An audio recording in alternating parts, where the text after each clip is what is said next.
Okay, welcome everybody to the first edition of our Integrability Gong Show.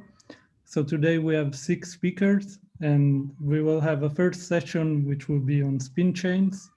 And our speakers will be Ilija Buric, Rob Klubbers and Yuan Miao. So the first speaker is Ilija Buric from DESI. Please, Ilija. Thank you. Thank you for having me. I'm very glad to talk here, and I will be talking about some work with Sylvain Lacroix, Jeremy Mann, Lorenzo Quintavalle, and Volker Schomerus about multipoint conformal blocks and their relation to Gaudin models. The motivation for our work comes from conformal bootstrap, and this is a program to constrain conformal field theories using duality between channels. Or I can also say it, for crossing of 4-point functions. And indeed, if all 4-point functions of a CFT are crossing symmetric, then the theory is self-consistent. But in practice, what people do is usually look at just a few or one 4-point function, and this already gives some significant insights about the theory. And the example is 3D Ising model, where if you look at just the 4-point function of identical scalars, you get this kink. And if you include a few more simple 4-point functions, you can get this record precision determination of critical exponents.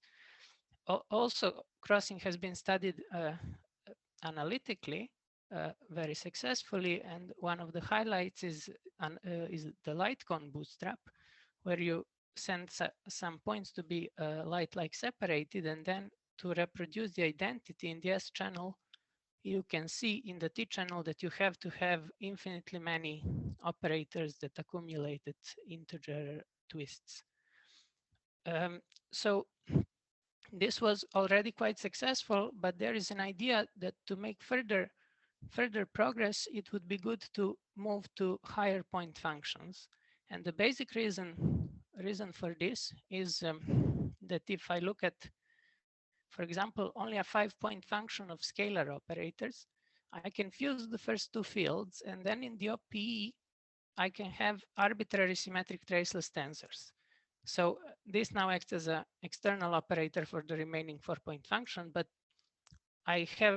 therefore I have an access to infinitely many 4-point functions from just a single 5-point function. But this is not so easy to study these higher point functions because there are many conformal invariants, many cross ratios that you can build. So if you have n points in d dimensions, this is the number of cross ratios. So this stabilizes if you go to high enough dimension. And for 5 points, already from dimension 3, you have 5 cross ratios. So you're looking for conformal blocks which are functions of 5 variables. And it looks like a hard problem. So the result that I want to report here is that these higher point blocks can be characterized as eigenfunctions of Gaudin Hamiltonians. Let me explain the origin of this construction. So to any field, you can actually associate the principal series representation of the conformal group. So this is just the representation by differential operators that act on the field. So if I have some correlation function of n fields, this is a function that belongs to the tensor product of n principal series. But it also satisfies word identities, so it's an invariant vector in this tensor product. And this picture was used already by some members here in the audience to analyze 4-point function and find relations to other integrable models like Calogero-Moser models. But here, so I'm looking at endpoints. So I'm looking for some model that acts on this Hilbert space whose Hamiltonians should commute with the diagonal action. And the Gaudin model is one such example. So it's specified by a Lie algebra, which we'll take to be the conformal algebra, and then some n parameters called sites, which are just complex numbers. So to each site, I attach a copy of the Lie algebra. So my algebra of observables is tensor product of n copies of the universal enveloping algebra. Or if I wish, I can substitute the universal enveloping algebra by a representation. And this is what we will do. We will put these principal series representations there. So the Lax matrix depends on a spectral parameter. It's given by this expression. And from it, I can construct Gaudin Hamiltonians by contracting with an invariant tensor of my Lie algebra. So this is actually true for the second order. This is just the expression for the second order Casimir. For higher Casimirs, you have some lower order corrections to this formula, but these Hamiltonians always exist. So these commute, and they also commute with the diagonal action of the conformal group. So they're good candidates. They act within the space of correlation functions. Now, this is not quite enough because we need these operators to measure quantum numbers of the fields that propagate in the OP diagram. And these quantum numbers are measured by these operators that I call Dolan-Osborn operators. So it's a Casimir constructed out of sums of generators at 2 points. So the question becomes whether these guys belong to the set of Gaudin Hamiltonians. And okay, from now on, let me focus on 5 points. So if I take a particular set of parameters for the Gaudin model and rescale these Hamiltonians in this way, you can check that this rescaling doesn't spoil the commutativity. So these still commute. I can recover these Dolan-Osborn operators. So they indeed belong to the set of Gaudin Hamiltonians. But the upshot now is that if I can construct something else, anything else from Gaudin, this will automatically commute. Because you see, there are 5 conformal invariants, and these Dolan-Osborn operators, there are 4 of them. So P here is either 2 or 4, so it's either quadratic or 4th order operator. So I have 4 Dolan-Osborn operators, and the Gaudin then gives me a 5th operator, which we call the vertex operator, which because it's somehow naturally associated to the vertex in this OP diagram here. So this comes by evaluating the Hamiltonian at spectral parameter 1/2 and then adding some corrections. And this is the expression in terms of generators. Now I should say that what does this measure? So you need to pick a particular basis of tensor structures at the vertex. So vertex contains 2 intermediate spinning fields and 1 external scalar field. So there is a number of tensor structures there. And for a particular basis that we characterized through eigen problem of some operator H that we computed, in this basis, conformal blocks are simultaneous eigenfunctions of these Hamiltonians. Okay, so to wrap up, conformal blocks can be characterized by this set of differential equations coming from the Gaudin model. And this is true for a distinguished basis of tensor structures at the vertex.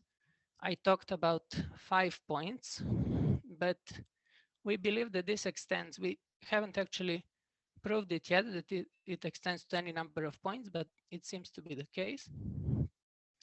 What we would like to do is now to study these eigenfunctions, which is not so easy because these are, principal series representations at these points.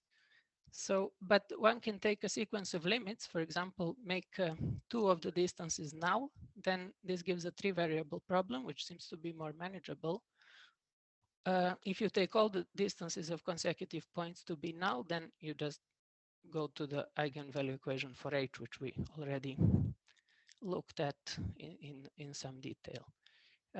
What is good is that these limits are also interesting from the physics point of view because these are precisely light cone type limits, which were so successful for 4 points. Okay, so let me just say, I think there's a lot to explore. There's some relations to Wilson loops, and there seem to be some similarities with blocks for defect conformal theories, that some Appel functions appear as blocks built from which you can build solutions, but yes, the future will say what will come out. Thanks. Okay, thank you very much. So let's thank Ilija. I think if you can unmute yourself, and then we have time for questions.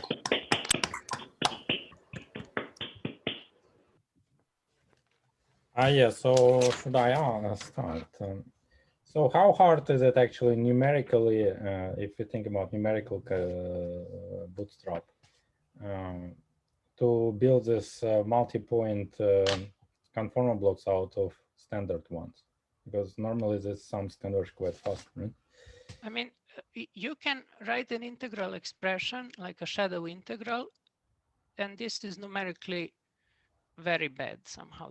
This is not good at all. If you write a differential equation like this, then you can expand. You need to know the eigenvalues of this.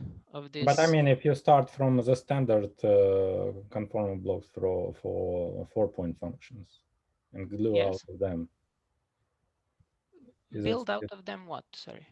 The 4-point or 5-point or more conformal blocks. But how do you want to build them out of 4-point blocks? I don't know, but I would imagine there should be some procedure.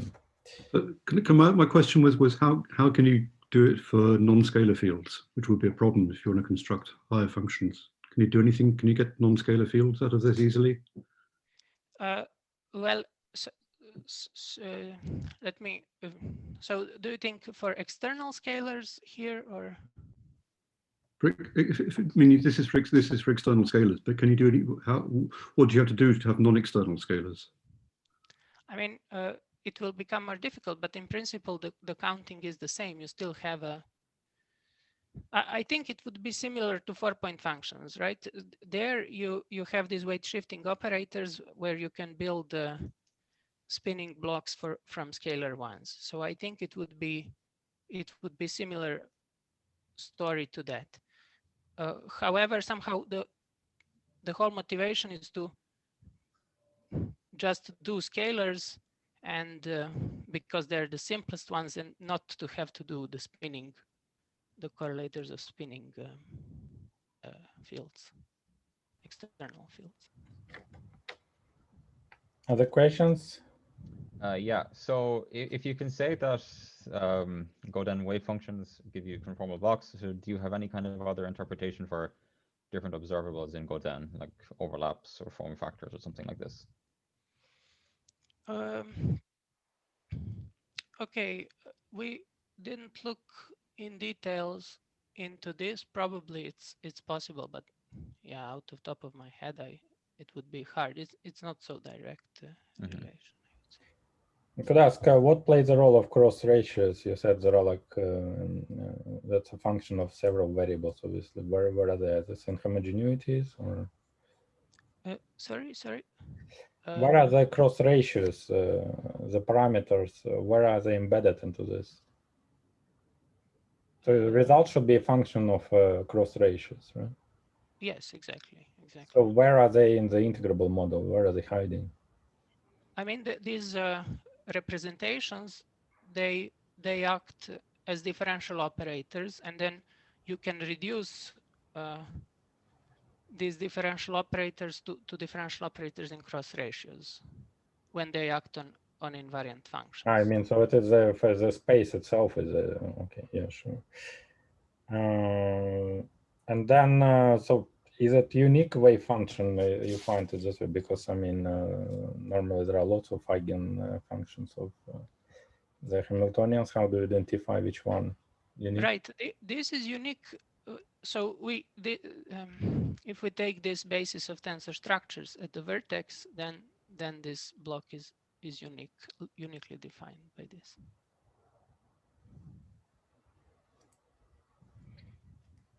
We still have 50 seconds for another question. If you go to 2 dimensions, then conformal blocks have some richer structure. Do you see some analog of it in the Gaudin model?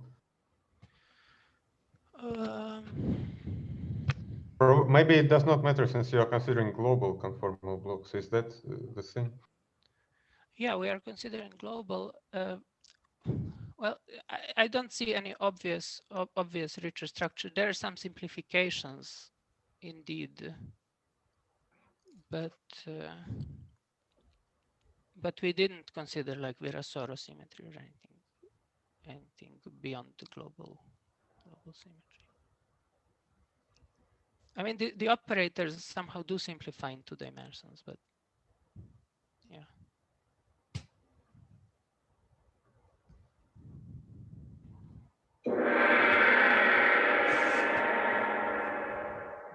Thanks a lot, Ilija.